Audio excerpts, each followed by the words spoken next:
Oh my God. Why do you do this? I live in a constant fear.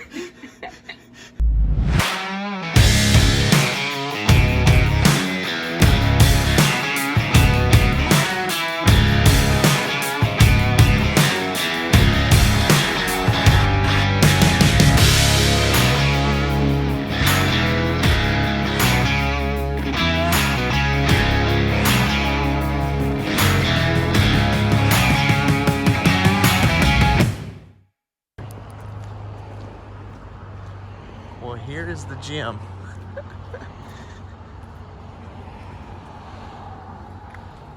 Wasn't expecting that. All right, so when we showed up, they were in the middle of doing truck pulls. So the females have gotten theirs done, and now they are a little ways into the males. So Kyle should be coming up here in just a little bit. We're gonna see how it goes.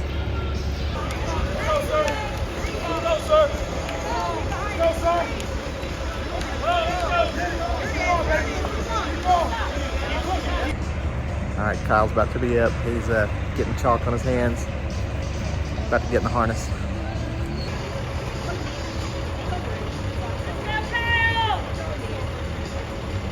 There we go. Low.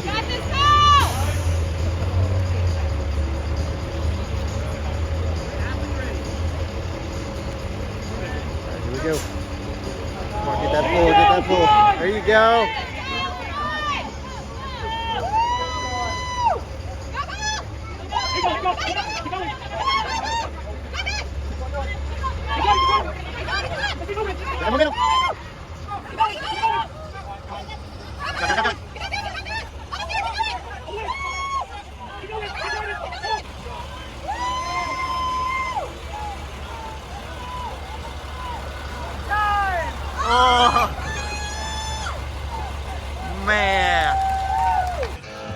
Oh, man. So weight shaggers, we're gonna get that far bars loaded for 5 to. All right, so right now they're doing an event called the Fiddle Finger or something. I don't remember what. Anyway, I'll show you here in just a second. Kyle is up next, and currently he is actually in first place in the competition. So he'll be up doing this, and then there's one more event after. So see how it goes.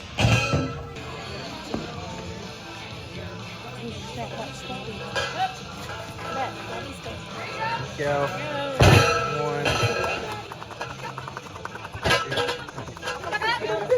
3, 4.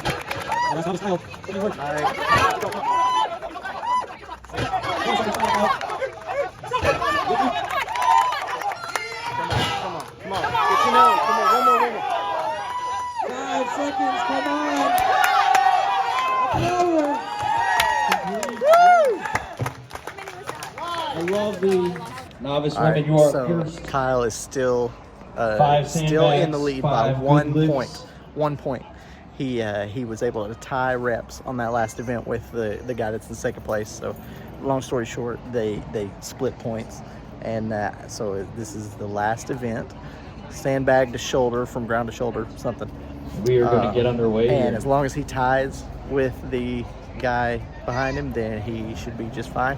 If the guy behind him beats him, then I don't know how the points work exactly, but yeah, this one I think is going to be just fine. He's already tried this event a few times anyway, so yeah, should be good. Okay, so the guy right before Kyle, number 2, just got all 5 bags. So that's what Kyle needs to do.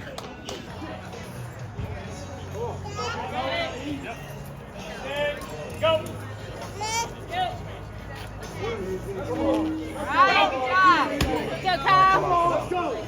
Come on.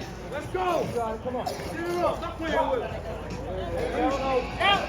Come on. There you go. Come on. Come on, Kyle. Let's go, baby. Get it up. Kyle is on to his third. Come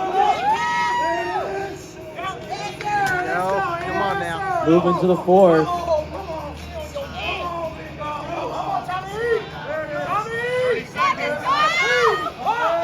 Get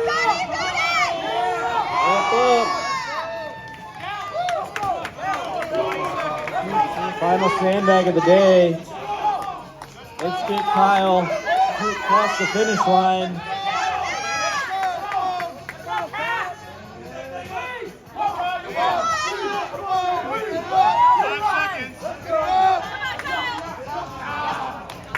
Great job, Kyle.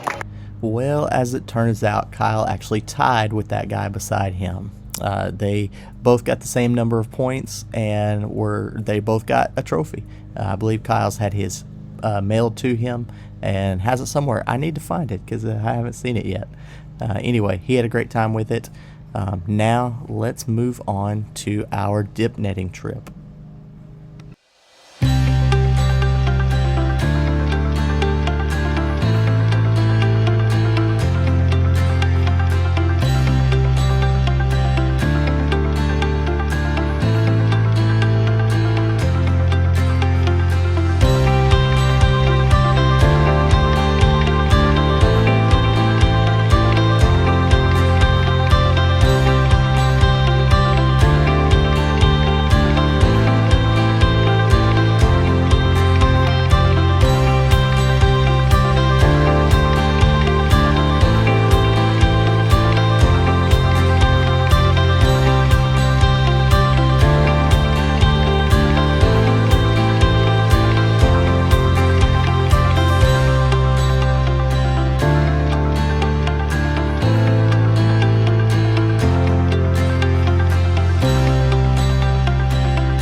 And action.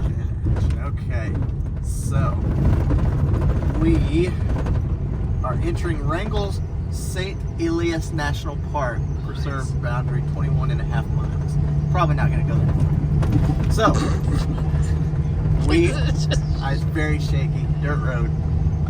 We are probably done fishing for the week. We did not have much luck at all. The river kind of gained some water from somewhere. I don't know where, but the tide came in on the river. That's what it is.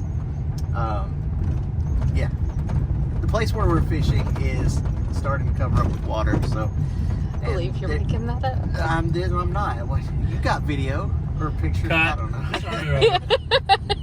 Action, take two. Anyway, we are doing a little bit of exploring before heading back toward Glen Allen. We're gonna camp somewhere tonight and then go to some friends' campgrounds to help them out a little bit, do a little bit of work. But we are, how do I want to say it? We're disappointed that we didn't get a bunch of fish, but it's been fun. It's been an experience.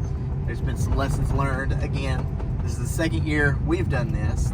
Third or fourth time for Kyle, third time I think. And so yeah, we're getting a little better each time. The camper has held up just fine. We stayed dry last night, so there's things to be thankful for. But now we're gonna, yeah, it's a little bumpy. Yeah, we're gonna do some exploring for a little bit, and yeah, see what the rest of the day holds. So, thanks. You can cut now. Babe. Excuse me, I'm the director. I will make that call. Okay. Just let it go.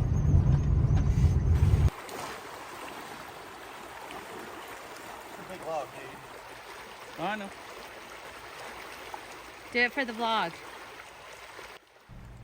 All right, well, let me jump in here real quick with a bit of a voiceover. I kind of mentioned it in the last clip, but this day we were headed home, but we stopped by a campground that is owned by a couple of our church members. They own this campground in Glen Allen, so they spend their winters up in North Pole, and then they go down to Glen Allen to manage and work their campground, and it's a great little place. We've not actually spent the night there yet, but hopefully that will happen sometime soon, if not this summer, maybe next. But we went there to help out a little bit. They had a lot of flooding from 2 different storms a few weeks prior to this. A lot of flooding that came through and completely submerged their entire campground, basically. As you can see, they are located right beside this small river. It might be classified as a creek, I don't know. But like I said, the amount of rainfall that we got, even up here, and they got even more, was pretty tremendous. And they got completely submerged. So there were a lot of trees down, as you can see here in the river. And one of their biggest attractions is this river that they have inner tubes that they rent out, and people can float down the river and just kind of enjoy the warm days as they're camping. So not being able to do that because of all these trees in the way was a pretty big ordeal. Plus, given the fact that it's just them, her and her husband. Her husband wasn't able to get all this taken care of all by himself. So we made a plan to stop by and just spend a few hours just getting out there in the water, or at least I did because I had the waders. And Kyle cut up some of the trees with the chainsaw, and just able to work together rather than him having to go out and chain up to the tree and then get back in and get in the machine and then pull it, and just so many things that he just wouldn't have been able to do all by himself.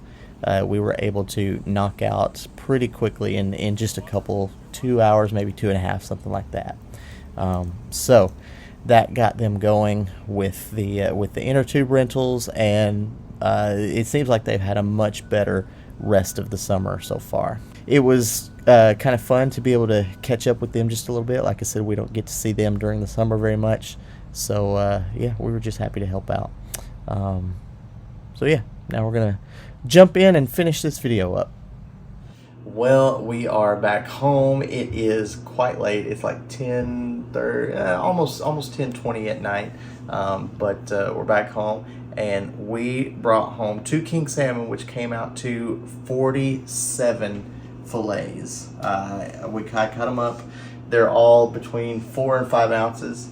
If I was a better chef or something, maybe I'd be able to get it just right. But yeah, 47 fillets between 4 and 5 ounces each.